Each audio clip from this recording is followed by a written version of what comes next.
मैं रमेश खन्ना जी से निवेदन कर रहा हूँ कि वो कृपया यहाँ पर आ जाए और कार्रवाई को आगे बढ़ाए। मैं माननीय नरेंद्र मोदी जी को लेकर के आपके बीच में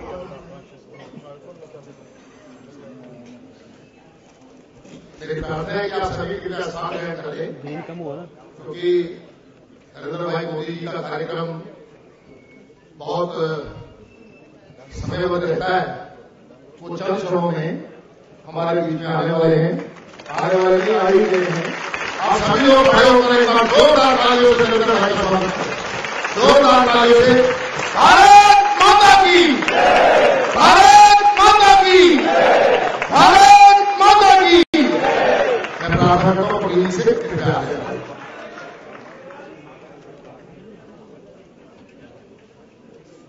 क्या कर रहे हो दादा?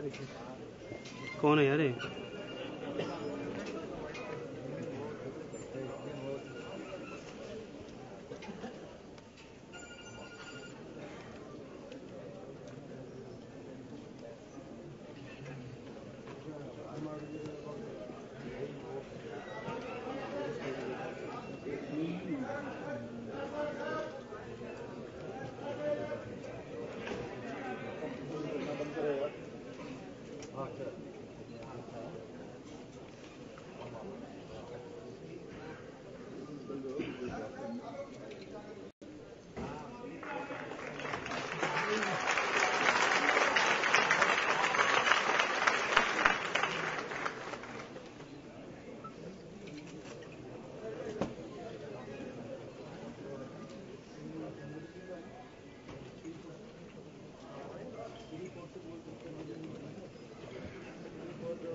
देश के व्यापारियों के बीच मैं देश भर के व्यापारियों की ओर से हम सबके आदर और सम्मान के योग्य डॉक्टर मुरली मनोहर जोशी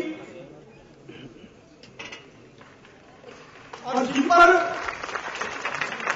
देशवासियों की नजरें टिकी है, ऐसे गुजरात के यशस्वी मुख्यमंत्री श्री नरेंद्र मोदी का व्यापारियों की ओर से हार्दिक स्वागत करता हूं। मित्रों, अच्छा होगा मैं एक बार खड़े होकर के जोरदार तालियों से अपने दोनों नेताओं का स्वागत करूं।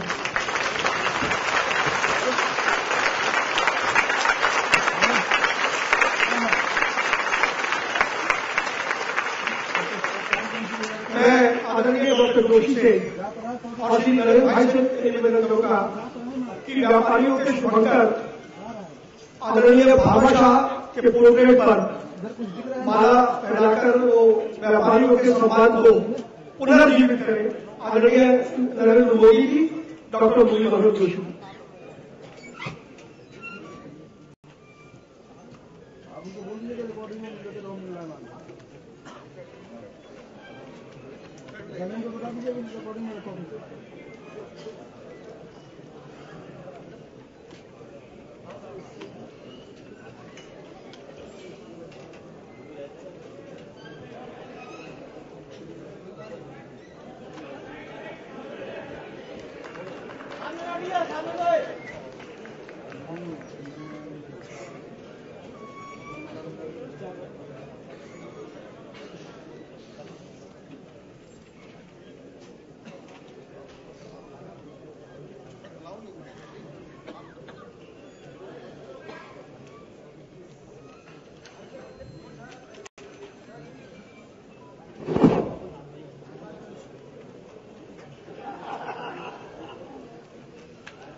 हम सबकी ओर से हमारे आज के स्वागताध्यक्ष श्री अरुण बंसल जी और स्वागत मंत्री श्री विद्या कपूर जी से मैं आग्रह कर रहा हूं कि वो एक विशेष माला जो हमने बनाई है डॉक्टर मुरली मनोहर जोशी जी को देकर के हमारी ओर से सम्मानित करें।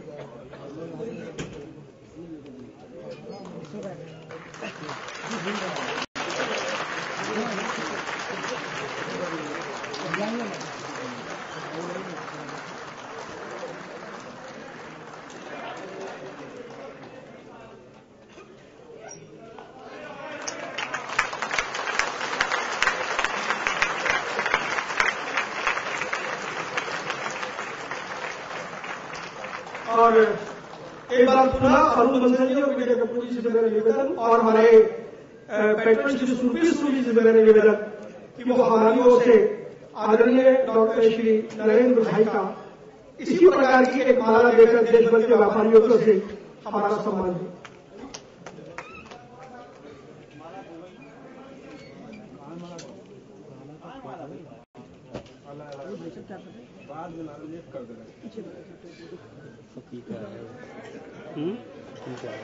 कौन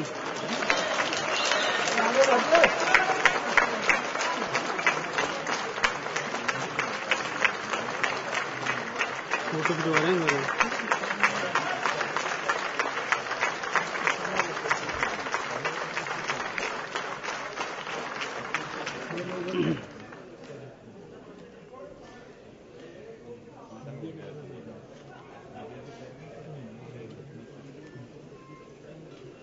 मैं निवेदन कर रहा हूं हमारी कन्फेडरेशन के राष्ट्रीय चेयरमैन श्री मायन भाई शाह से कि वो डॉक्टर मुरली मनोहर जोशी का और श्री नरेंद्र भाई का अभिनंदन करें। मेरा निवेदन हमारे चीफ पैट्रन और भास्कर ग्रुप के चेयरमैन श्री रमेश जी अग्रवाल से कि वो भी आदरणीय डॉक्टर मुरली मनोहर जोशी जी का और श्री नरेंद्र मोदी जी का अभिनंदन करें।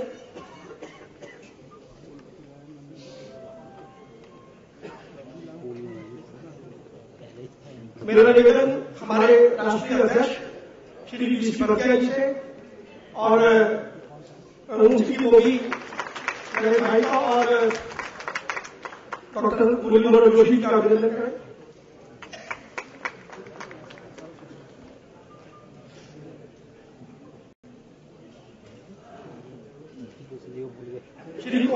श्री सुरभि सूरी से मेरा निवेदन है कि वो हम सबकी ओर से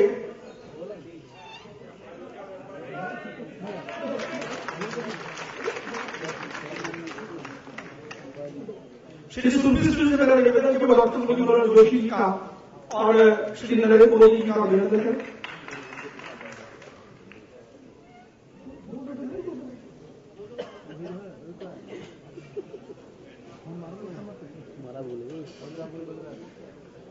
हमारी कन्फेडरेशन की महिला विंग की अध्यक्षा श्रीमती सीमा सेठ जी से मेरा निवेदन कि वो भी हमारी ओर से देश भर की महिलाओं की ओर से श्री नरेंद्र मोदी जी का और डॉक्टर मुरली मनोहर जोशी जी का अभिनंदन करें।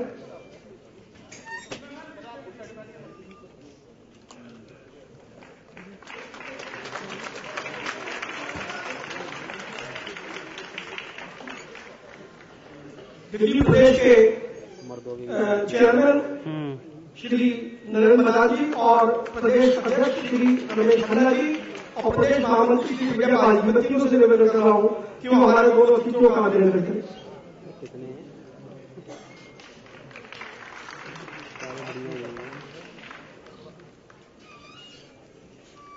हमारे राष्ट्रीय संगठन मंत्री श्री सतीश जैन से मेरा निवेदन कि वो भी हमारे दोनों महानुभावों का अभिनंदन करें।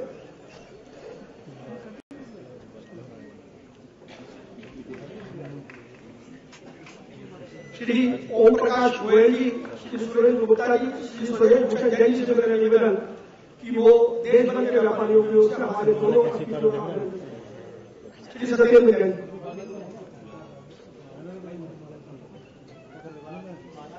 और इसके बाद अंतिम स्वागत हमारे चारों वरिष्ठ उपाध्यक्ष श्री ए विक्रम राजा चेन्नई से, श्री बेंगलोर अग्रवाल राहुल खेड़ा से, श्री पीके रायदादा और श्री घनश्याम लाल उत्तर प्रदेश से। उनका मेरा निवेदन है कि वो भी नरेंद्र भाई का और डॉक्टर मुरली मनोहर जोशी का निवेदन है।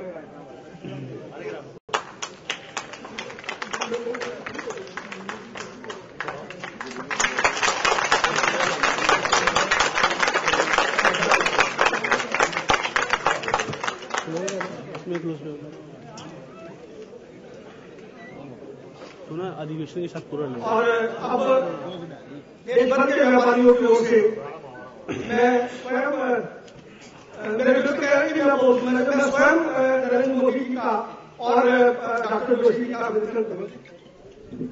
किसी शायर ने कहा है कि गहरी नींद से उठकर मल के अपनी आंखों को पूछता है खुद सूरज कितना दिन चढ़ा होगा। हमारे राष्ट्रीय महामंत्री प्रवीण खंडेलवाल जी और आप लोगों से प्रार्थना है कि जोरदार तालियों के साथ स्वागत करें।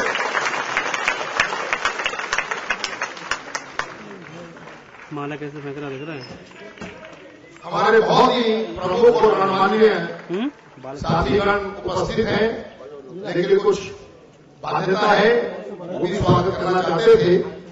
मैं माइक अब प्रवीण जी को देता हूं।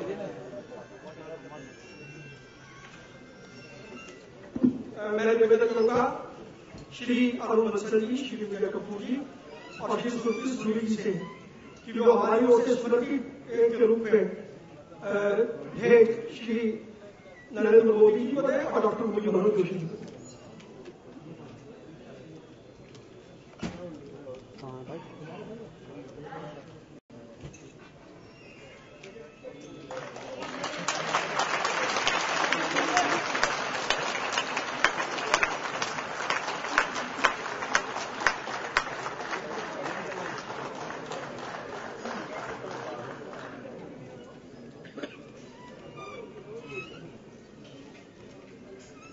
श्री रमेश खन्ना जी, नरेंद्र प्रधान जी और विजयपाल जी से मेरा निवेदन वो डॉक्टर मुरली मनोहर जोशी जी को हमारी ओर से ये भेंट देने की कहा।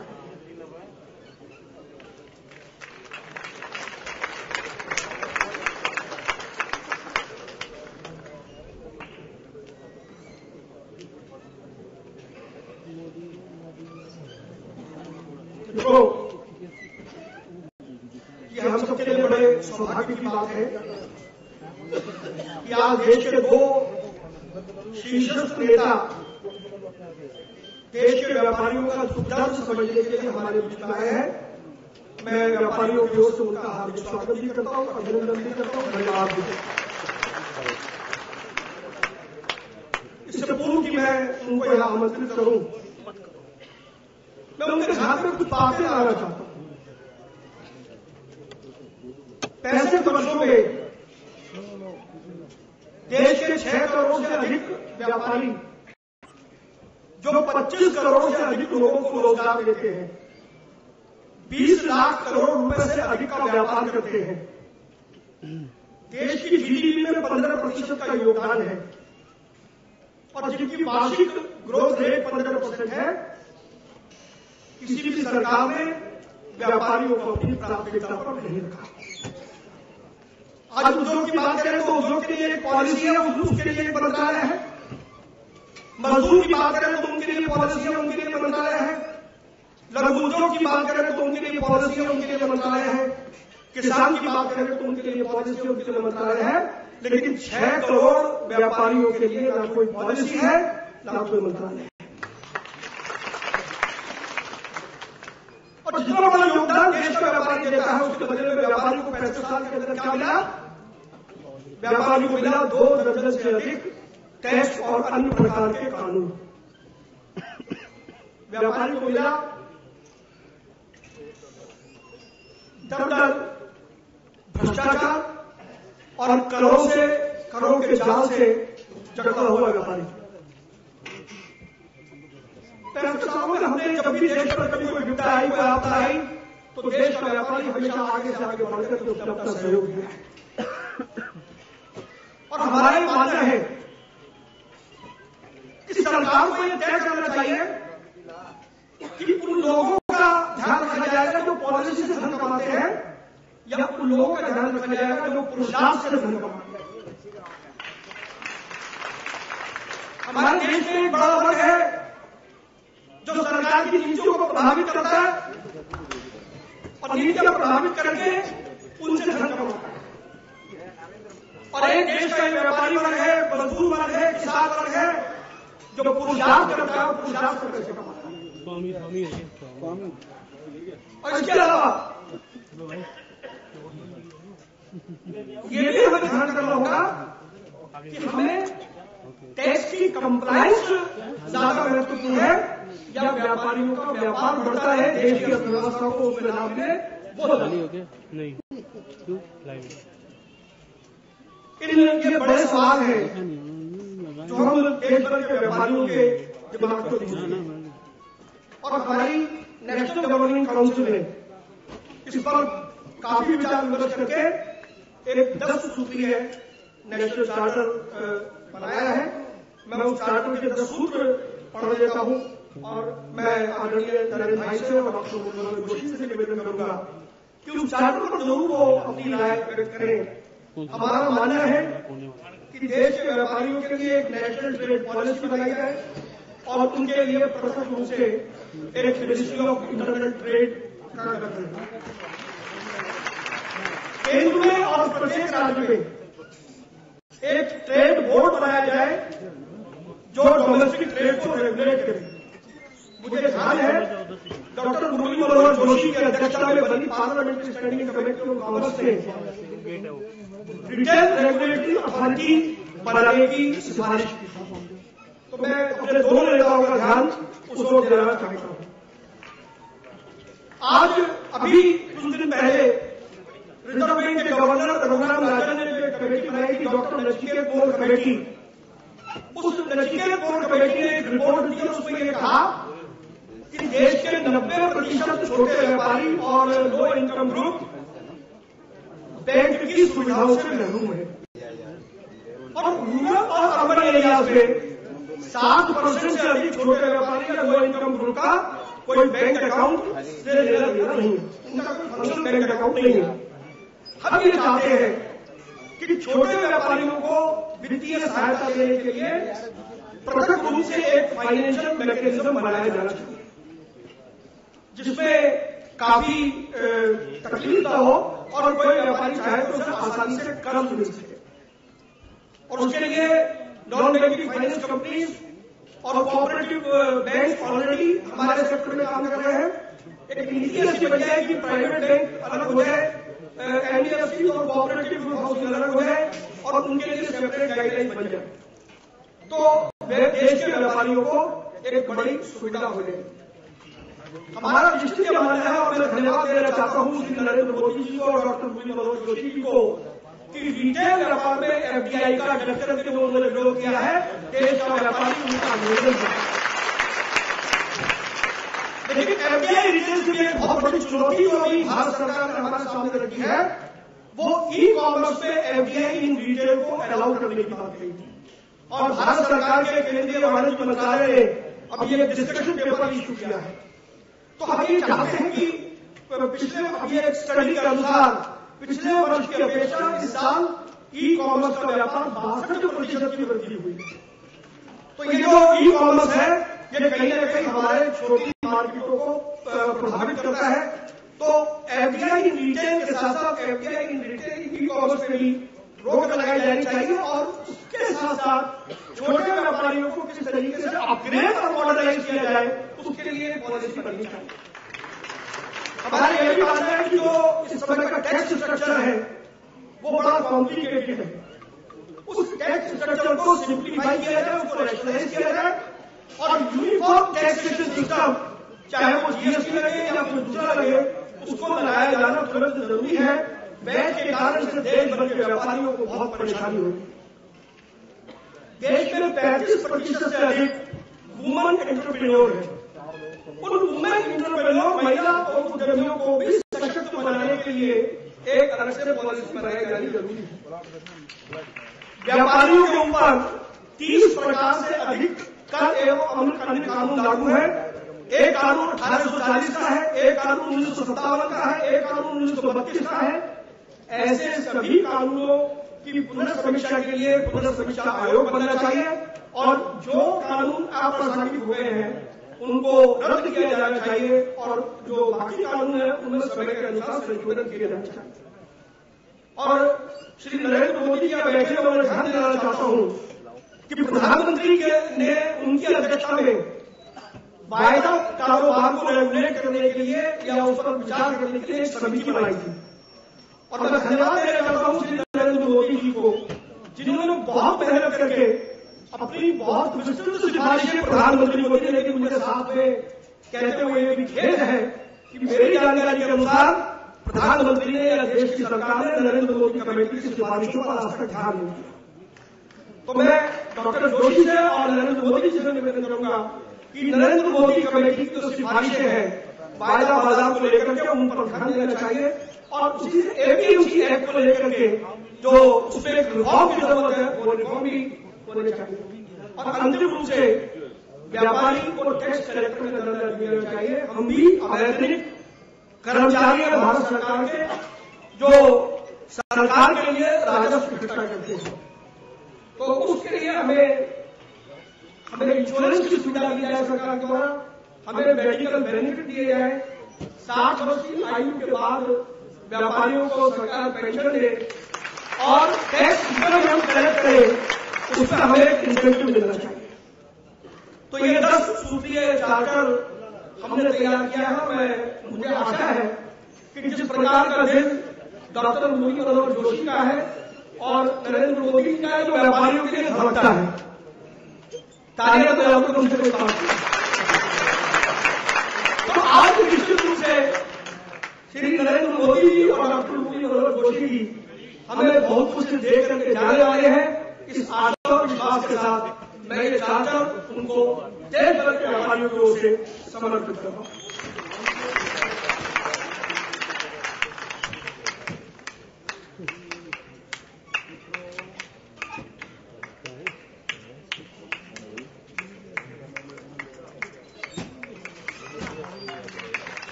अब आप सबकी जोरदार तालियों के बीच में बहुत आदर और सम्मान के साथ हम सबके मार्गदर्शक और जिन्होंने समय समय पर हमें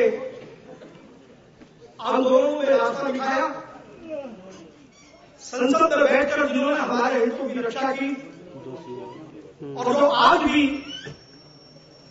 स्वयं फोन करके मुझे कहते हैं कि प्रवीण आज ये समाचार आया सरकार का, तुम चुप हो बैठो।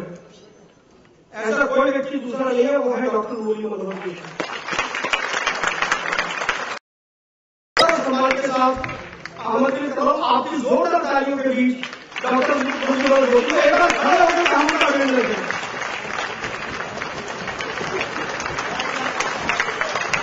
वो आए और हमें अपना आशीर्वाद दे।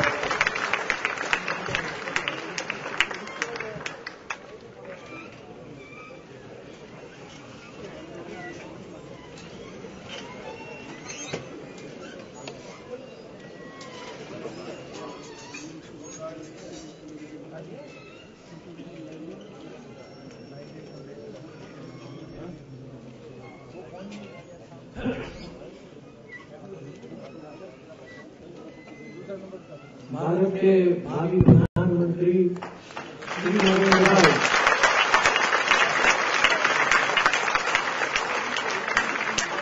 कमीशन के अखिल भारतीय अध्यक्ष श्री भटिया जी, महामंत्री श्री प्रवीण खंडेलवाल जी और इस मंच पर विराजमान देश के सभी व्यापारी विभूतियां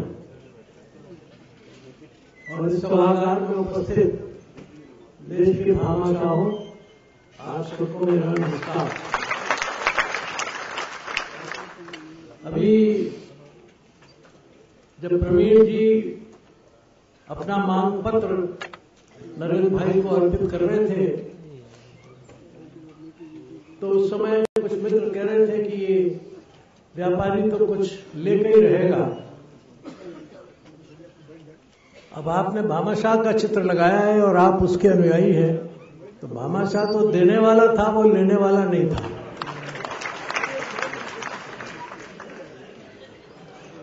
वैसे व्यापारी लेन देन दोनों ही करता है, मगर इस वक्त तो आपसे हमने लेना है, बाद में आपको जो कुछ देना है वो देंगे।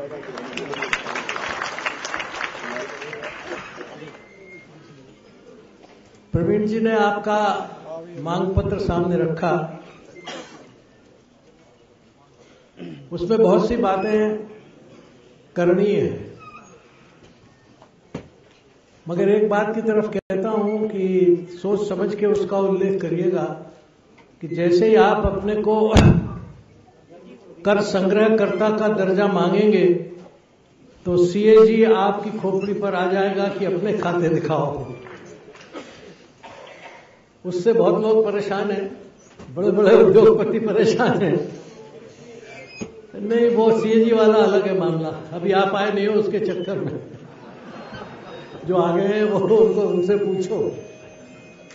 तो इसलिए वो उसकी तरफ इस तरह की बातें मत करिए कि जिसमें आपको लेने के देने पड़ जाए।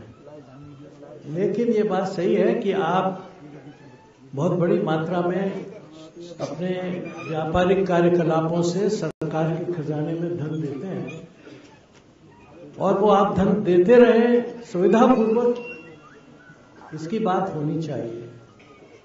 आपको दर्जा तो भामाशाह का मिल चुका है, अब उसके बाद इससे बड़ा दर्जा तो और कोई होता नहीं है, उसकी और किसी दर्जे की बात मत करिए। मगर ये बात सच है कि इस देश में खुदरा व्यापारी और छोटे किसान, असंगठित मजदूर, इन सब की घोर उपेक्षा हुई है, और ये तीनों जुड़े हुए हैं। आपके यहां काम करने वाले बहुत से लोग असंगठित मजदूरों की श्रेणी में आते हैं, किसानों के यहां बहुत से लोग असंगठित मजदूरों की श्रेणी में आते हैं। आप देश की एक बड़ी सेवा करते हैं जिसका उल्लेख आप नहीं करते, शायद आपको पता भी नहीं। इस देश में किसानी और खुदरा व्यापारी में सबसे अधिक रोजगार है और सबसे अधिक रोजगार सृजित हो रहा है। जो भाई किसी प्रकार का रोजगार, संगठित रोजगार नहीं कर पाते, वो किसी भी कोने में एक दुकान खोल के अपना काम चलाते। जो धर्म सरकार का था कि हरेक प्राणी को, हरेक नागरिक को रोजगार दिलाए, ये संविधान में लिखा, ये सरकार का कर्तव्य है, डायरेक्टिव प्रिंसिपल है, वो नहीं कर पाते। तो आप भारत के व्यापारी और ये जो छोटे खुदरे व्यापारी हैं, मैं इनका बहुत धन्यवाद करता हूं कि हल्ला नहीं मचाते, सरकार के सिर पर खोपड़ी पर डंडा नहीं बजाते, शांति से कोई पान की दुकान, कोई चाय की दुकान और कोई फलों की दुकान, कोई चाट की दुकान, इससे काम शुरू कर देता है। ये लो इन्वेस्टमेंट एंड हाई एम्प्लॉयमेंट की एक तरकीब है जो सिर्फ भारत में और कहीं नहीं। और अब आप समझ लीजिए कि चाय बेचते बेचते नरेंद्र भाई प्रधानमंत्री हो रहे हैं, तो उस तरफ तो ध्यान देना ही चाहिए।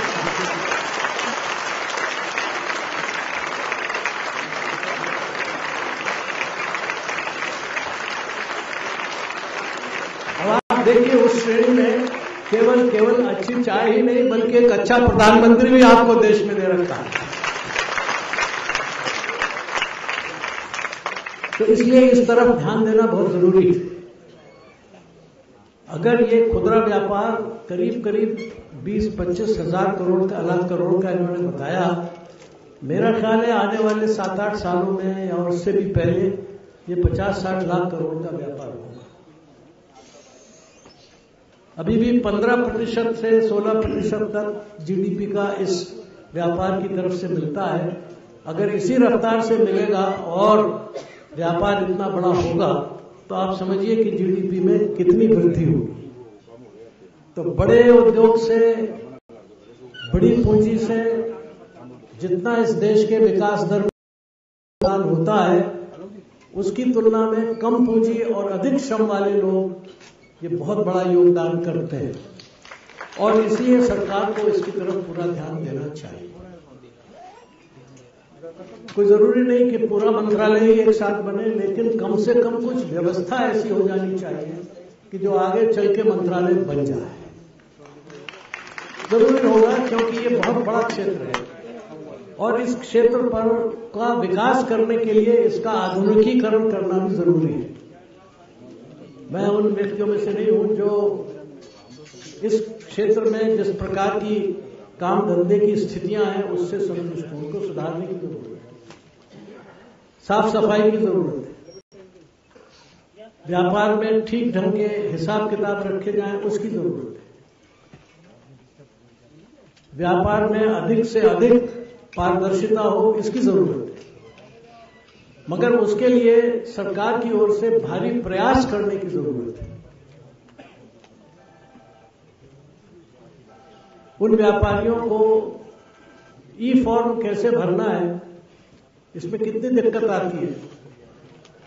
पढ़े लिखे लोगों को ई फॉर्म भर के अपना इनकम टैक्स जमा करने के लिए चार्टर्ड अकाउंटेंट की जरूरत पड़ती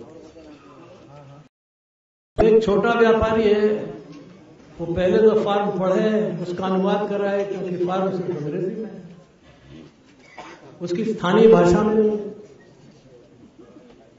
तो पहले तो उसके सामने कठिनाई है कि ये फॉर्म आ गया, इसका मतलब क्या है, फिर वो भरा कैसे जाए, उस भरने के लिए जो उसको कागज तैयार करने हैं वो कैसे तैयार किए जाए, ये एक भारी कठिनाई उसके सामने है। फिर एक वकील चाहिए जिस वक्त उसकी पेशी हो। तो ये टैक्स कंप्लायंस की जो कीमत है वो लगता है यार इससे छुट्टी पाओ, 1000-2000 रुपया दे के अपना काम चलो। तो इसमें सुविधा शुल्क वाला व्यापार ज्यादा बढ़ जाता है और सरकार को जितना जो उसकी नीति है उसका कंप्लायंस नहीं हो पाता। नीति ठीक है मगर उसका क्रियान्वयन करने के रास्ते गलत है। व्यापारियों को, छोटे व्यापारियों को, खुदरे व्यापारियों को कम से कम फॉर्म भरने पड़े, कम से कम समय में और कम से कम दाम में वो अपने टैक्सेशन की सारी जिम्मेदारियों को पूरा कर सके। टैक्सों की बहुत बड़ी संख्या है, इधर लाओ उधर लाओ, ऐसे करो वैसे करो। अगर एक टैक्स हो, 2 टैक्स हो, बात साफ हो जाए। हम लोग जीएसटी के पक्षपाती हैं और मैं समझता हूं शायद उसके आ जाने से आप लोगों को बहुत लाभ होगा। एक जगह होगा आपकी छुट्टी हो जाएगी, एक डायरेक्ट टैक्स, एक जीएसटी, खत्म। तो इसलिए इस प्रकार के सुधार करने की आवश्यकता है और हमने अपने पिछले घोषणा पत्र में पार्टी के ये लिखा था और आगे भी उसको भी लिखेंगे और इसके साथ साथ जो आपकी जायज मांगे हैं उनका भी निस्तारण करने के लिए लिखेंगे। मैं इस बात को मानता हूं कि छोटे व्यापारियों के लिए, छोटे किसानों के लिए, छोटे उद्यमियों के लिए बैंकिंग की एक अलग व्यवस्था होना उपयोगी है। वरना आपके लोग महाजनों के पास जाते हैं और जो महाजनी सामान्य तौर पर बंद है उसका पुनर्जागरण होता है, उसमें कठिनाइयां होती हैं। ये बात ठीक है कि उसको वक्त पर पैसा मिल जाता है, लेकिन फिर ब्याज दर और सारी चीजें जो कुछ हैं वो दिक्कत पैदा करती है। और सरकार धीरे धीरे इन छोटे महाजनों को या छोटे बैंक्स को, जो नॉन बैंकिंग संस्थाएं हैं, उनको हटाना चाहती है। तो इसलिए कोई न कोई एक इंस्टीट्यूशनल बैंकिंग हो जो आपके लिए डेडिकेटेड हो, चाहे कोऑपरेटिव के फॉर्म में हो, चाहे आपके लिए हो, लेकिन कोई न कोई बैंकिंग व्यवस्था खुदरा व्यापारियों को सरल और सही तरीके से, पारदर्शी तरीके से, उचित दरों पर पैसा मिल सके, ये आपके हित में भी अच्छा है और देश के व्यापार के हित में भी अच्छा है, सरकार के हित में भी अच्छा है। और फिर एक सारे बैंकिंग अकाउंट्स को जांचना आसान होता है, कितना टैक्स आया, क्या हुआ, उसका पता लगाना भी आसान होता है और इससे एम्प्लॉयमेंट भी बढ़ता है। तो ये बात भी आपकी ठीक है और मैं समझता हूं ये होना चाहिए। एक और समस्या है जिसकी तरफ आप और छोटे उद्यमी दोनों जिससे प्रभावित, वो समस्या ये है कि एफडीआई मल्टी ब्रांड रिटेल में सरकार ने घोषित किया था, केंद्र सरकार ने। हम उसके विरोधी हैं। तजुर्बा यह है कि मल्टी ब्रांड में एफडीआई के आने से सबसे बड़ा नुकसान खुदरा व्यापारी को होता है और साथ ही साथ जो लघु उद्यमी है, मध्यम उद्यमी है, वो चौपट हो जाता है। दुनिया भर का तजुर्बा ये है। छोटा व्यापारी खटाखट बाहर हो जाता है। ऐसे आंकड़े हैं कुछ देशों में कि जहां हर दिन 5-10 व्यापारी दुकान छोड़ के बंद करके जाता है। हर दिन छोटा किसान, सब्जी वाला आदमी अपनी दुकान बढ़ाकर बेरोजगारी में शामिल हो जाता है। तो इसका ध्यान रखना। हमारे देश में सबसे बड़ी समस्याओं में से एक समस्या बेरोजगारी की है। क्या हम उसे बढ़ाना चाहते हैं या लोगों को ज्यादा रोजगार देना चाहते हैं? अगर उसे बढ़ाना चाहते हैं तो आप कर दीजिए कि कोई छोटी पूंजी वाला काम नहीं करेगा। आप कर दीजिए कि फिर कोई असंगठित श्रम करने वाला व्यक्ति नहीं रहेगा और फिर देखिए क्या नजारा होगा। आज भी देश में जितनी बड़ी संख्या में बेरोजगारी है और प्रतिवर्ष बढ़ रही है, क्योंकि मैन्युफैक्चरिंग में जाने का कोई रास्ता नहीं मिल रहा, क्योंकि खेती में जाने का कोई रास्ता नहीं मिल रहा। एक ही रास्ता है ये खुदरे व्यापार का। अगर इसे भी आप बंद कर देंगे तो देश में बेरोजगारी की समस्या विकराल हो जाए। मैंने संसद में कहा था प्रधानमंत्री जी से कि आपको पता नहीं है कि इन लोगों पर अगर आप ज्यादा मुसीबत डालेंगे तो सबसे बड़ी समस्या आपके लिए आएगी। इस वॉलमार्ट की वजह से आज अमेरिका में ये नारा लग रहा है कि occupy the wall street, Walmart get out. आज मैनहट्टन में कोई वॉलमार्ट की दुकान नहीं, कोई वहां ये बड़ी खुदरा व्यापार करने वाला कोई संगठन नहीं रह सकता। जर्मनी ने वापस किया, अमेरिका ने वापस किया, तो यहां क्यों आप ला रहे हैं उसको? ये जो ऐसी कंपनियां हैं, इनके बारे में अंतर्राष्ट्रीय अध्ययन ये कहता है जहां जाती है वहां भ्रष्टाचार फैलता है। वॉलमार्ट पर कई मुकदमे भ्रष्टाचार के चल रहे हैं। इसलिए इन सब बातों को ध्यान में रख के और देश की स्थिति को, वर्तमान स्थिति को ध्यान में रख के इस खुदरा व्यापार की दृष्टि से सघन अध्ययन और सुचारू नीतियां, जिससे आपका विस्तार भी हो, आपका विकास भी हो और अंतर्राष्ट्रीय स्तर पर आप प्रतियोगिता भी कर सके। मैं नहीं चाहता कि आप केवल घर घुसू बैठे रहें, नहीं।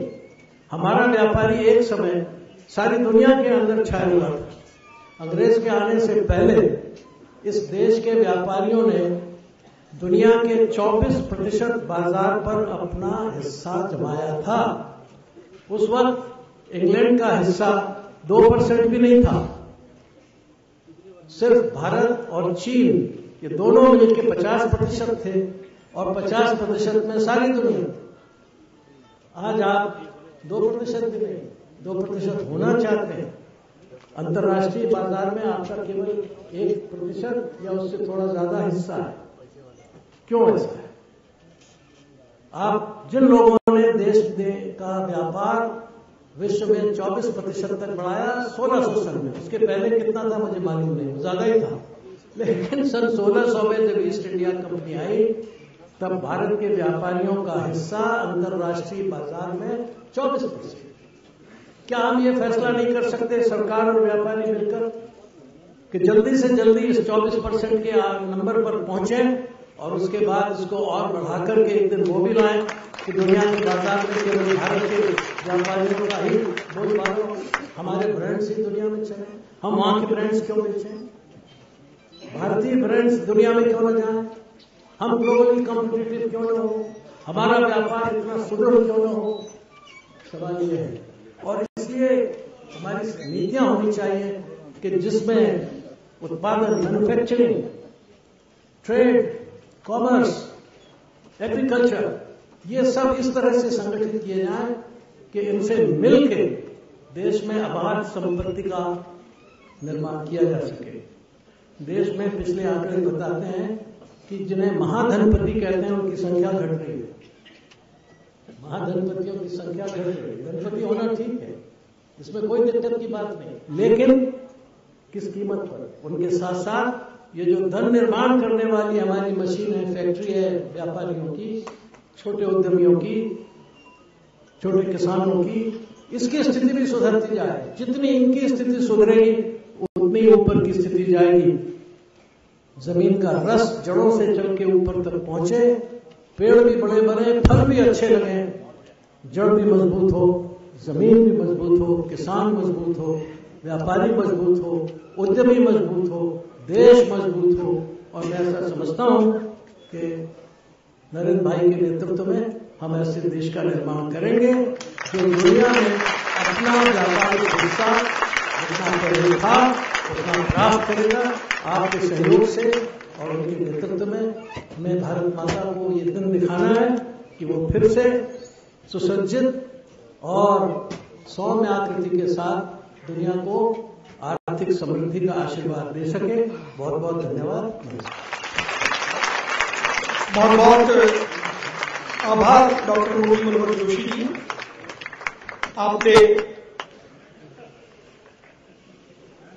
आपने इस बात को सुनिश्चित किया कि देश की अर्थव्यवस्था में व्यापारियों का बहुत बड़ा योगदान है, क्योंकि डॉक्टर मुरली मनोहर जोशी भारतीय जनता पार्टी की चुनाव घोषणा पत्र समिति के अध्यक्ष भी हैं। तो उन्होंने कहा कि जो हमारी जायज मांगे होंगी उनको वो घोषणा पत्र में सम्मिलित करेंगे।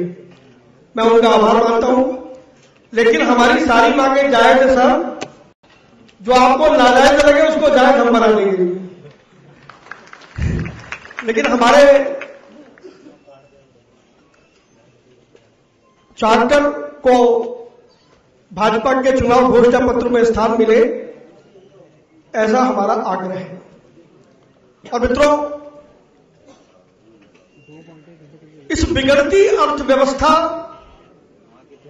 को ठीक करने के लिए जिस व्यक्ति को सारा देश एक डॉक्टर के रूप में देख रहा है, जिस व्यक्तित्व के ऊपर देशवासियों की निगाहें टिकी हैं, बैटरी चेंज करो बड़क से, ऐसी अजीबोगरीब शख्सियत मोदी वाले में अब एक कैमरे की है, श्री नरेंद्र मोदी जी की है। और इससे पहले कि मैं उन्हें आमंत्रित करूं, मैं 4 पंक्तियां देश के व्यापारियों की ओर से उन्हें समर्पित करना चाहता हूं कि नरेंद्र भाई, तुम्हें हम तुम्हारी कसम जानते हैं, तुम्हें हम तुम्हारी कसम जानते हैं, तुम्हें तुमसे भी ज्यादा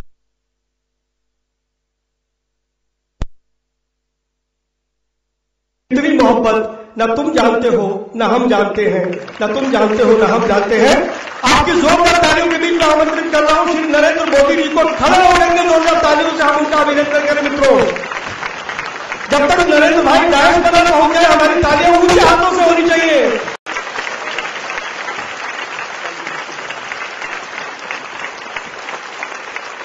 धन्यवाद भाइयों।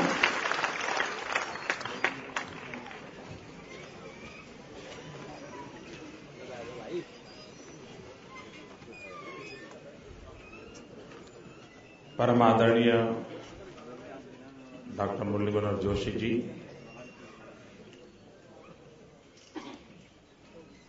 व्यापार जगत का नेतृत्व करने वाले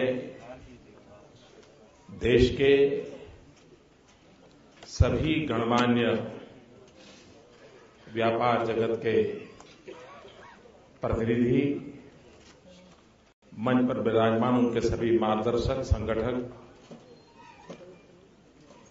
एक प्रकार से इस छोटे से खंड में व्यापार जगत का प्रतिनिधित्व करने वाला लघु भारत यहां उपस्थित है।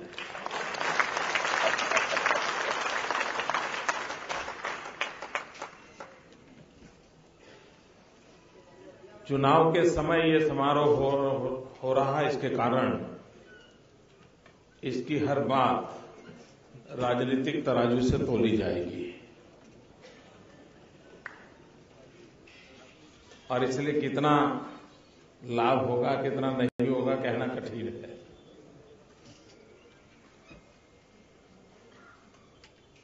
हमारी पार्टी के जितने भी आर्थिक प्रस्ताव बनते हैं, आर्थिक नीतियां बनती हैं,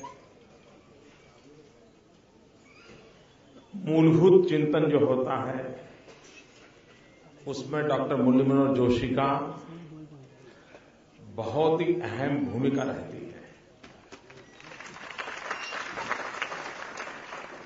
इस बार भी हमारी पार्टी का जो मैनिफेस्टो आने वाला है उस काम भी उन्हीं के नेतृत्व में हो रहा है और इसलिए जितनी बातें आप बता रहे हैं और वो संसद में भी बहुत बड़ी भूमिका उन्होंने निभाई है इतने सालों की,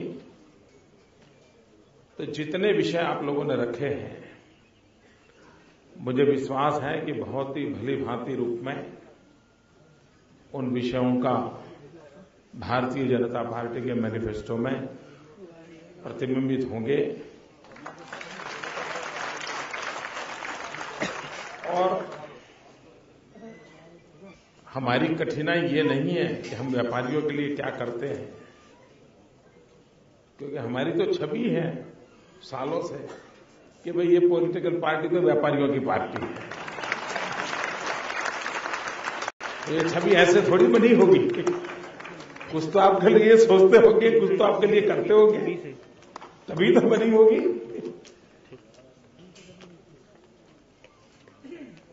कुछ बातें हैं जिस पर, जैसे इसमें एक विषय है कानूनों के संबंध में, कभी कभी मुझे लगता है कि देश में एक ऐसा कानून बनाने की जरूरत है जिसमें एक नया कानून तब बनेगा जब 10 पुराने कानून खत्म करोगे।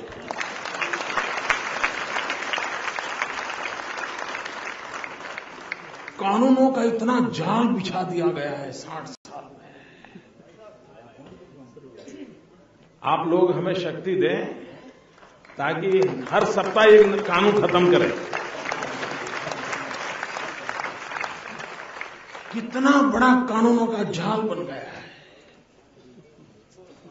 और इसलिए कानून सरल हो, सहज हो, सामान्य व्यक्ति को ताकत देने वाले हो, ये मूलभूत। वरना दूसरा जो मूलभूत परिवर्तन की आवश्यकता है,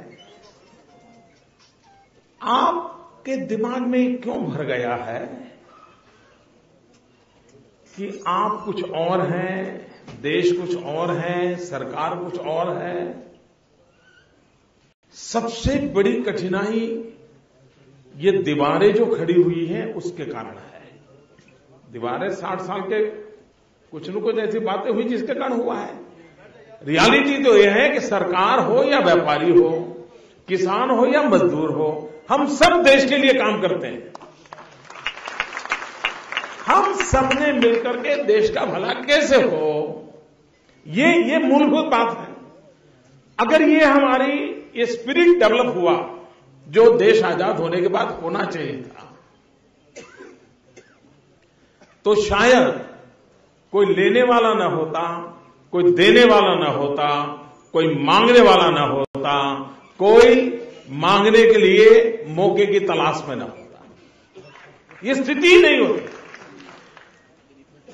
एक आमूलचूल परिवर्तन की आवश्यकता है और इसलिए डिपार्टमेंट बढ़े कि न बढ़े, आवश्यकता तो है पूरे सरकार नाम की जो मशीनरी है, प्रधानमंत्री से लेकर के गांव में चपरासी तक, उसके कायाकल्प की जरूरत है। जैसे शरीर में आजकल 70-75 साल के बाद कायाकल्प होता है ना, तो हमारे देश की आजादी को भी 65-67 साल हो गए हैं। तो ऐसा कायाकल्प करें कि जब भारत की आजादी के 75 साल हो जाएं तो फिर से एक बार हमारा देश नौजवान हो जाए।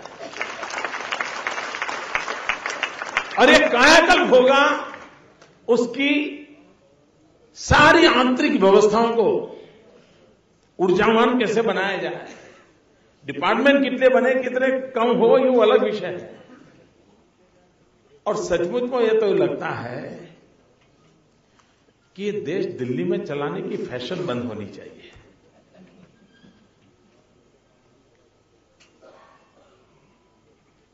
राज्यों की अपनी ताकत होती है, राज्यों पे भरोसा करना चाहिए, राज्यों को वहां की व्यवस्थाएं क्या है विकसित वैसे करनी चाहिए। हमारे पूर्वजों की कमाल देखिए साहब, उनकी अर्थनीतियां कैसी होती थी, समाज नीतियां कैसी होती थी और जीवन को ताकत कैसे मिलती थी। अब देखिए हमारे यहां दक्षिण में सुपारी की खेती होती है, ज्यादातर व्यापारी किसान हमारे सुपारी की खेती में लगे हैं। मुझे बताएं कोई भाई, किसी विज्ञान ने यह सिद्ध किया है क्या कि सुपारी से ये फायदा होता है, हेल्थ को ये फायदा होता है, न्यूट्रिशन में ये फायदा होता है? किसी ने, मैंने तो नहीं पढ़ा अभी तक। तब हमारे पूर्वजों ने क्या दिमाग लगाया जी कि ये सुपारी का कोई हेल्थ वैल्यू तो है, दिखता नहीं है, तो ये सुपारी बेचने वाला रोटी कैसे कमाएगा, खाएगा, पेट कैसे भरेगा? तो हमारे पूर्वजों ने क्या किया, सुपारी को पूजा में बड़ा महत्वपूर्ण स्थान दे दिया, बड़ा मार्केट खड़ा कर दिया जी। अब ये देखिए कैसी सोच है, कितना बड़ा इंटीग्रेशन है, इससे बड़ा कोई उदाहरण नहीं मिल सकता। ये विजन चाहिए जी, और उसके कारण आज सुपारी पैदा करने वाले व्यापारी को मार्केट मिल जाता है। वो सुपारी जो कोई खरीद नहीं सकता, वो गणेश जी बन करके व्यापार रोजगार चलाता है। दुनिया में कोई देश आक्रमण करना, लड़ाई लड़ना, देश जीतना, वो अड़ोस पड़ोस में हुआ करता है, अड़ोस पड़ोस में हुआ करता है। पड़ोसी देश की जमीन ले लो, लूट लो, ये सब सदियों पहले हुआ करता था। लेकिन विश्व में फैलने का सबसे बड़ा माध्यम सदियों से व्यापार ही रहा है। हमारे पूर्वज भी व्यापारी के रूप में दुनिया में जाते थे। आज दुनिया में जहां पर भी इंडियन डायस्पोरा के लोग मिलेंगे, ज्यादातर व्यापारी के रूप में ही गए हैं। यानी विश्व में संबंधों को जोड़ने का सदियों तक अगर कोई आधार रहा था तो व्यापार रहा था। बीच में मैं कभी कभी हैरान हूं, हमारे देश की जो एक्सटर्नल अफेयर्स मिनिस्ट्री है वो पुराने ढर्रे से काम कर रही है। डिप्लोमेसी, इंटेलिजेंस गैदर करना, उनकी स्ट्रेंथ को जानना, उनके दोस्त कौन है उनको जानना, ये घिसी पिटी सालों पुरानी व्यवस्थाएं है। वक्त बदल चुका है। आज एक्सटर्नल अफेयर्स मिनिस्ट्री का मूल काम ट्रेड एंड कॉमर्स हो गया है। मूल काम, आपका एक्सपोर्ट कितना बढ़ रहा है, आपका एक्सपोर्ट का मूल काम। लेकिन उसका जो शिक्षा दीक्षा हो रही है वो वही हो रही है, डिप्लोमेटिक। तो फिर डिप्लोमेसी शब्द सीखना क्या है, तो ट्रेड डिप्लोमेसी सोचो, उसी को डेवलप करो, कॉमर्स डिप्लोमेसी सोचो। हमने एक बहुत बड़ा, और इसलिए हमारे व्यापारी आलम को डरने की जरूरत नहीं है। एक बड़े व्यापक फलक पर हम एंट्री नहीं कर रहे, करने की जरूरत है। एक बार मैं रशिया में एक बहुत इंडिया में छोटा स्टेट है अस्ट्राखान, और गुजरात और अस्ट्राखान का दो राज्यों के साथ हमारा अनुबंध हुआ है। अटल जी जब थे और पुतिन की हाजिरी में दो राज्यों के साथ, तो उसके कारण मेरा एक दो बार अस्ट्राखान जाना हुआ। पहली बार जब मैं अस्ट्राखान गया तो अहमदाबाद से दिल्ली आया, दिल्ली से मॉस्को गया, मॉस्को से कोई 40-50 घंटे लग गए। दूसरा बार मैं अस्ट्राखान गया तो चार्टर प्लेन लेके गया, तो अहमदाबाद से मुझे मुश्किल से 3 घंटे लग गए। इतने पास में है। और मैं इसलिए इसको मैंने इंटरेस्ट लिया क्योंकि जब मैं वहां गया तो कोई भी अच्छी दुकान होती थी तो वहां पर दुकान का नाम होता है ओखा, OKH। मैं हैरान था यार, यहां इतनी सारी ओखा दुकानों का नाम क्यों है? तो मैंने पूछा, मैंने कहा यार ये ओखा तो मेरे गुजरात का एक पोर्ट था पहले, द्वारिका के पास। तो बोले साहब आज भी अस्ट्राखान में दुकान वाले अगर ओखा नाम रखता है और ये कहता है कि हम ओखा के लेवल का माल बेचते हैं तो उसका माल बिकता है। ये प्रतिष्ठा किसने बनाई होगी? ये प्रतिष्ठा उस समय के व्यापारियों ने बनाई होगी कि आज सदियों के बावजूद भी ओखा और अस्ट्राखान का जब ट्रेड चलता होगा, ओखा से जो माल आया वो बहुत ही अच्छा माना जाता होगा। उसके कारण आज सदियों के बाद भी अस्ट्राखान में ओखा ये अगर ब्रांड हुआ तो माल अच्छा माना जाता है और बिकता है, जबकि यहां से आज व्यापार चल नहीं रहा, सदियों पहले चल रहा। यानी विश्व में हमारी छवि बनाने का काम व्यापार के माध्यम से हुआ है, व्यापारियों के माध्यम से हुआ है और उसमें बनी हुई ईमानदारी के माध्यम से। इस ताकत और हैसियत को जो जानता है, देश का गौरव करता है, वो हिंदुस्तान के आर्थिक व्यवस्था की रीढ़ की हड्डी है हमारी व्यापारी आरंभ। व्यापार का पूरा दायरा एक बहुत बड़ी रीढ़ की हड्डी है। वो रुष्ट पुष्ट होगी तभी तो देश के शरीर का अर्थतंत्र चलेगा। और इसलिए हम कन्विंस हैं, हमें ये समझने की आवश्यकता नहीं, हम समझते हैं उसको हम सरल कैसे करें। अब आप जानते हैं जब भी हम आएंगे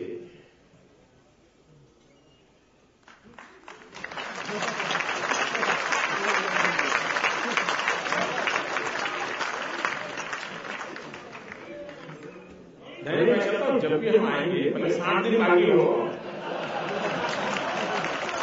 तब 60 साल के गड्ढे होंगे जी।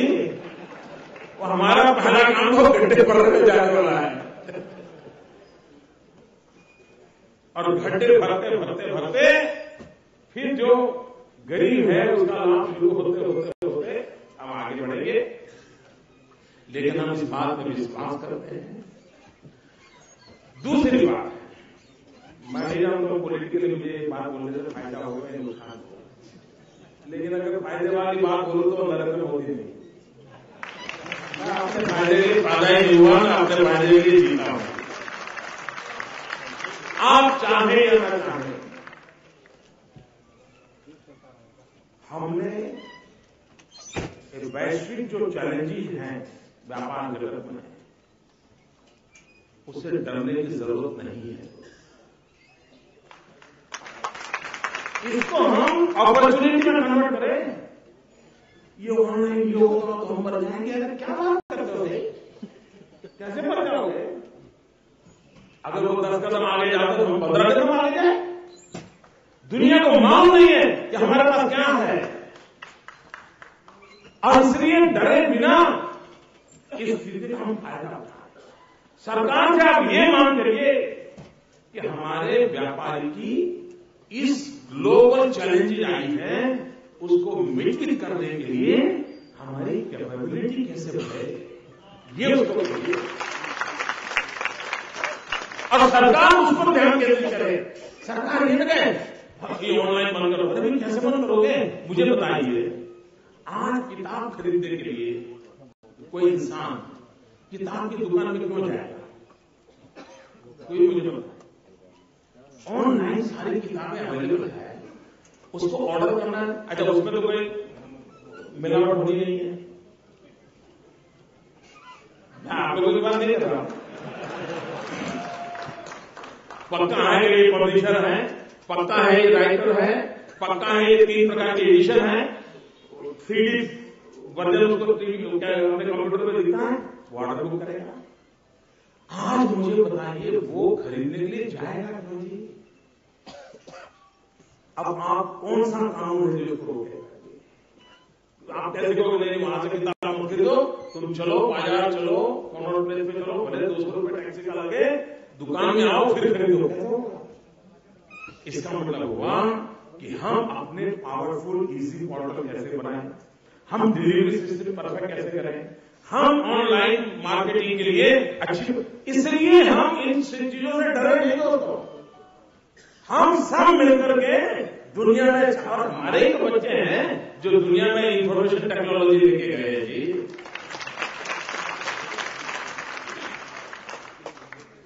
हमने आधुनिक विज्ञान और टेक्नोलॉजी को स्वीकार करना होगा। हम कभी कभी सोच रहे हैं कि मॉल आप देखिए साहब, वो दिन दूर नहीं होंगे, आज छोटे गांव का जो छोटे नगर का भी जो खरीद करने वाला व्यक्ति है, आप चाहे या न वो भी अब ब्रांडेड चीजें खोज रहा है, नहीं खोज रहा है? व्यापारी मित्रों बताइए, वो भी ब्रांडेड खोज रहा है, नहीं खोज रहा? अब आपकी तो ताकत है कि आप ब्रांडेड चीजों की एजेंसी लेकर के अपनी दुकान को, उसका आएगा इतने चौरस स्क्वायर फीट का दुकान होना चाहिए, ऐसा एक रिसेप्शनिस्ट होना चाहिए, अंग्रेजी ऐसी सब उसके नाम से कर नहीं पाओगे। लेकिन क्या आप उसके साथ करार करके एग्रीमेंट करके वर्चुअल इवेंट खड़ा नहीं कर सकते क्या? और ब्रांडेड चीज कोई भी कस्टमर आए, देखो भाई मेरे पास स्टॉक रखने का पैसा नहीं है, मैं कोई इतना बड़ा व्यापारी नहीं हूं, लेकिन तुझे ये चीज चाहिए ना, देखो एक कंप्यूटर चालू होता है, तुम देखो ऐसी चीज आती है, ये कंटेंट तुम कहो 2 दिन में तुम्हें डिलीवरी मिल जाएगी। मुझे बताइए छोटा व्यापारी भी बड़े मॉल से बड़ा व्यापार कर सकता है? आप वर्चुअल मॉल छोटे छोटे दुकानों में खड़ा कर सकते हैं। और इसलिए मैं चाहूंगा आप ट्रेड के लोग जो हैं वे इस नए चैलेंजेस को मिटमिट करने के लिए आज की टेक्नोलॉजी से जुड़े हुए लोग, हमारे छोटे व्यापारी, हम बैठ करके वर्कशॉप करें, हम एक प्लान, भागने के प्लान न करें दोस्तों, भीड़ने का प्लान करें। और व्यापारी देखिए, सेना में जवान जितना साहस करने का ताकत होता है, उससे ज्यादा साहस करने का ताकत व्यापारी रहता है। जिसकी रिस्किंग कैपेसिटी कम होती है, कभी व्यापारी बन ही नहीं सकता है। वो मजदूरी कर लेगा, वो व्यापारी नहीं बन सकता। व्यापारी वही होता है जो जीवन खपाने की हिम्मत रखता है। छोटा भी होगा ना तो भी साहब उसकी रिस्किंग कैपेसिटी बहुत होती है, वो छोड़ देता है। ये क्वालिटी है इस बिरादरी की, इस क्वालिटी को हम पकड़े और उसको लेकर के हम व्यवस्थाओं को विकसित करें। और इससे घबराएंगे मत मित्रों, इसको अपॉर्चुनिटी बनाएंगे। मैं आपके प्लेटफॉर्म पर आकर के आपको ये बात बताने की हिम्मत करता हूं, क्योंकि मुझे मेरे देश के व्यापारियों में भरोसा। ये कर सकते हैं जी, थोड़ा सा हाँ कैपेसिटी बिल्डिंग होना चाहिए। अगर मान लीजिए उसको इंटरनेट कनेक्टिविटी नहीं है वहां उसकी गांव में, या ग्राहक आया उस दिन बिजली नहीं चल रही, तो कंप्यूटर कहां चलेगा? तो ये सारी कार्य सरकार को करनी चाहिए, ये सुविधाएं प्रदान करनी चाहिए। और जितनी ज्यादा हम सुविधाएं प्रदान करेंगे, आप देखना हम लोगों का तो था पूरे यूरोप में जितने व्यापारी होंगे उससे ज्यादा व्यापारी हमारे यहां एक राज्य में होते हैं, एक स्टेट में होते हैं। तो हम तो दुनिया को कब्जा कर सकते हैं। हम मिल बैठ करके ये चीजों को करें। दूसरी चीज है, ये भी कभी सोचो, आज सामान्य व्यक्ति ब्रांड की तरफ क्यों गए? पहले वो मेरे यहां आता था, हल्दी खरीदता था, आज वो पैक हल्दी क्यों मांग रहा है? उसके मन में भरोसा टूट चुका है। उसको लगता है यार कहीं मिलावट तो नहीं होगी, ये गड़बड़ तो नहीं होगी, और इसलिए वो क्या सोचता है हम यार कंपनी का माल है तो ज्यादा अच्छा होगा, तो उसी में बेचारा लुढ़क जाता है। आवश्यकता है हमारे पास, बताइए मुझे यहां इतने लोग बैठे हैं जो 50 की ऊपर के उम्र के लोग हैं, उन्होंने कभी बचपन में कहीं पर भी शुद्ध घी की दुकान ऐसा बोर्ड पढ़ा था क्या? पढ़ाया क्या किसी ने? जो 50 साल की उम्र के हैं, किसी ने ऐसा बोर्ड पढ़ा है शुद्ध घी की दुकान? बोलो ना। आज हर गली में होता है नहीं शुद्ध घी की दुकान, क्यों? ये लिखना क्यों पड़ा? गड़बड़ हुई तभी तो लिखना पड़ रहा है। अगर शुद्ध मिलता ही होता तो घी होता है, शुद्ध और अशुद्ध क्या होता है? ये अशुद्ध वाला जो मामला आया है, व्यापारी को उनका काम है कि ऐसे लोगों को किनारे रखें।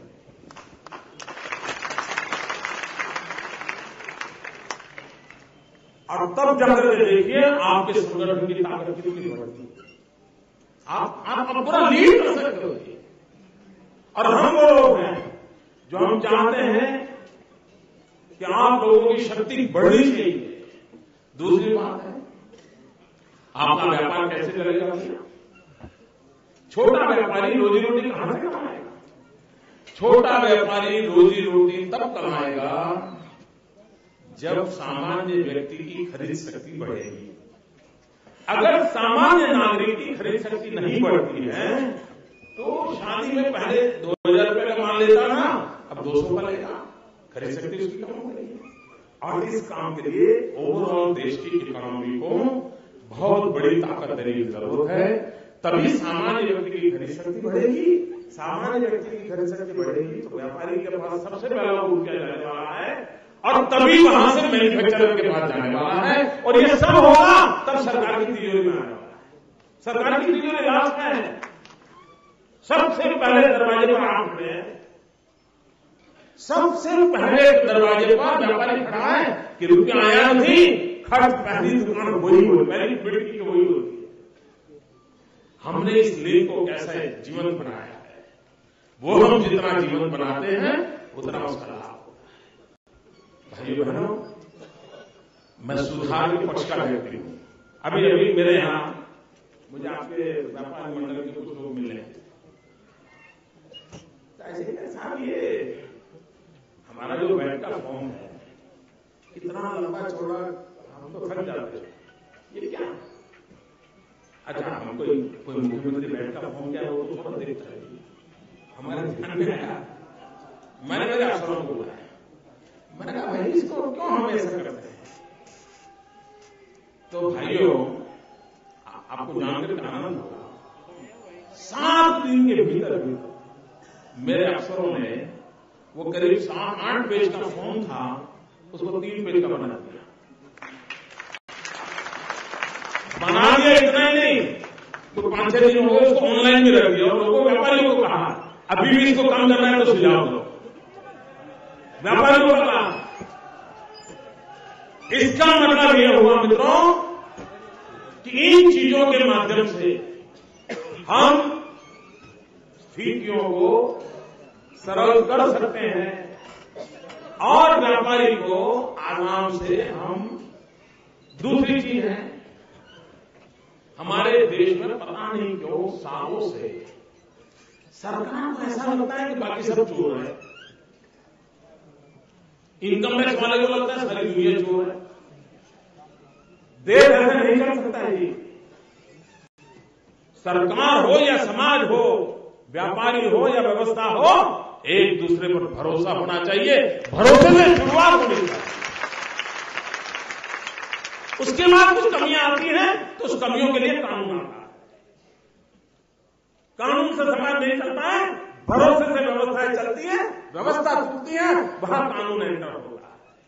ये मूलभूत चिंतन को लेकर के मैं कहता हूं, शासन व्यवस्था में जो कायाकल्प करने की जो मैं बात कर रहा हूं वो इस सोच से शुरू हुई। और मेरा तजुर्बा रहा है, मुझे एक्सपीरियंस रहा है कई वर्षों तक शासन चलाने का। और इसलिए मैं विश्वास से कहता हूं भाइयों बहनों, कोई कारण नहीं है हमारा देश ऐसी दशा में जीने के लिए पैदा ही नहीं हुआ है। ये देश समृद्ध होने के लिए पैदा हुआ है, भव्य दिव्य बनने के लिए पैदा हुआ है। हमें विश्वास के साथ आगे बढ़े। आप लोगों ने मुझे बुलाया, मैं आपका बहुत आभारी हूं। और आपकी जो बातें हैं सारी प्रैक्टिकल है और जोशी जी तो इन चीजों को बहुत बारीकाई से जानते हैं और इसलिए बहुत ही अच्छे ढंग से आपको एक नई ताकत मिले। मूल काम तो यही है, आपको एक नई ताकत मिले, आपका हौसला बुलंद हो। इस दिशा में हम आगे बढ़ेंगे। बहुत बहुत धन्यवाद।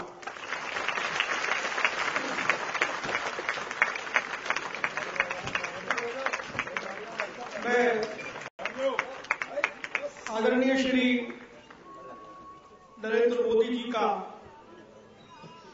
धन्यवाद करता हूं कि उन्होंने हमारी इस बात को समझा कि जो कुछ हम मांगते हैं जायज मांगते हैं, और मुझे उम्मीद है कि डॉक्टर मुरली मनोहर जोशी की अध्यक्षता में जो घोषणा पत्र समिति है वो हमारे विषयों को ध्यानपूर्वक रखेगी। और अभी नरेंद्र भाई कह रहे थे कि हम जब भी आएंगे, तो हम जब भी आएंगे वाला समय बहुत निकट आ गया। और हमारे परिवार के ही नरेंद्र भाई एक व्यक्ति ने एक बीड़ा उठाया है, वो नमो बुलेट बाइक रैली हम लोग शुरू कर रहे हैं। और उसके लिए मैं आयन भटनागर को यहाँ पर बुला रहा हूँ, वो आए और नरेंद्र भाई को वो जो पोस्टर हमने बनाया है वो नरेंद्र भाई को दे और उनका आशीर्वाद ग्रहण करें। नमो bullet bike rally.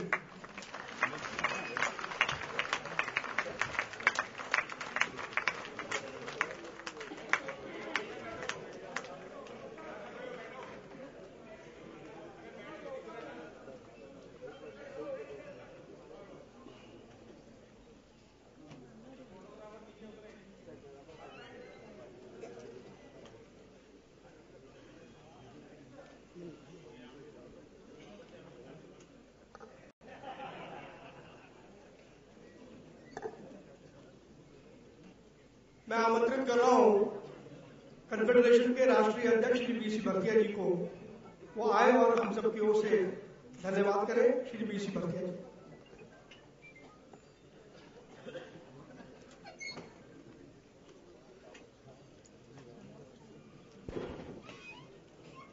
Public accounts committee के चेयरमैन, हमारे मार्गदर्शक आदरणीय डॉक्टर मुरली मनोहर जोशी जी, हमारे आज के स्टार इलेक्शन, हमारे देश को एक दिव्य भव्य देश बनाने की तरफ अग्रसर होने की तैयारी में आदरणीय श्री नरेंद्र मोदी जी, मंच पर सभी व्यापारी नेतागण और देश के हर प्रांत से करीब 1500 अलग अलग व्यापारी एसोसिएशन के प्रतिनिधि भाई और बहनों, मैं समझता हूं आज का दिन भारत के रिटेल ट्रेड या ट्रेड एंड कॉमर्स के हिसाब से बहुत इम्पोर्टेंट दिन है। भविष्य की इकोनॉमिक पॉलिसी बनाने वाले हमारे डॉक्टर मुरली मनोहर जोशी जी और एक देश को विजन बताने वाले आदरणीय नरेंद्र भाई ने जो बातें यहाँ रखी, जो मार्गदर्शन दिया और जो खास बात कही कि भागने की नहीं भिड़ने की जरूरत है। ये जो हमारे ऊपर चैलेंजेस आए हैं, ये चैलेंजेस से हमको मीट करना है और हमको विन ओवर करना है। मैं confederation of all India traders की तरफ से, देश भर के व्यापारियों की ओर से डॉक्टर मुरली मनोहर जोशी जी का और नरेंद्र भाई का तहे दिल से धन्यवाद देता हूं कि आपने समय निकालकर व्यापारियों के बीच में आकर और व्यापारियों के बारे में क्या आपकी सोच है ये आपने रखा और हमें एक बहुत बड़ा मोटिवेशन दिया, आगे बढ़ने की हमें आपने प्रेरणा दी। मैं बहुत बहुत आभार मानता हूं। उसी प्रकार मैं सभी यहाँ पर मौजूद लोगों का, प्रेस मीडिया सबका बहुत बहुत आभार मानता हूं कि आपने हमारे प्रोग्राम को कवर किया। इसी के साथ मैं आप सबसे आग्रह करता हूं कि हमारा कार्यक्रम चालू रहेगा। धन्यवाद।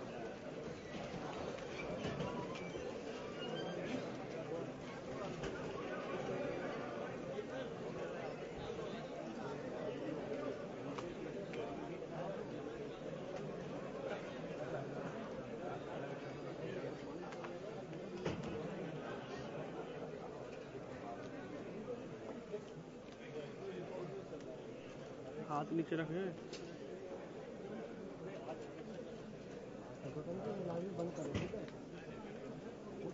हमारा अधिवेशन चालू है, हमारे सब्जेक्ट चालू है। आदरणीय हमारे अतिथि नरेंद्र मोदी जी अन्य कार्यक्रम में पहुंचना है, प्रस्थान कर रहे हैं, मगर मेरा सभी से अनुरोध है कि अपने अपने स्थान पर बैठे रहें। हमारा टेक्निकल सेशन अब इसी के साथ शुरू हो जाएगा और हम हमारे एजेंडा के अन्य विषय पर आगे बढ़ेंगे।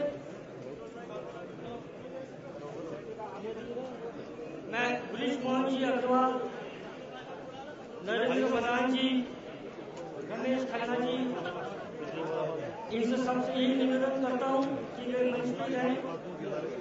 टेक्निकल सेशन हम कंटिन्यू करने जा रहे हैं।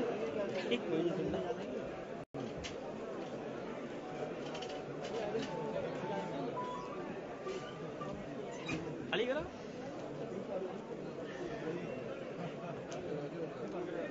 5 मिनट में ही हम हमारा टेक्निकल सेशन शुरू करने जा रहे हैं। अपना अपना स्थान ग्रहण कर रहे, इम्पोर्टेंट विषय है और बीच बीच में जो दूसरे हमारे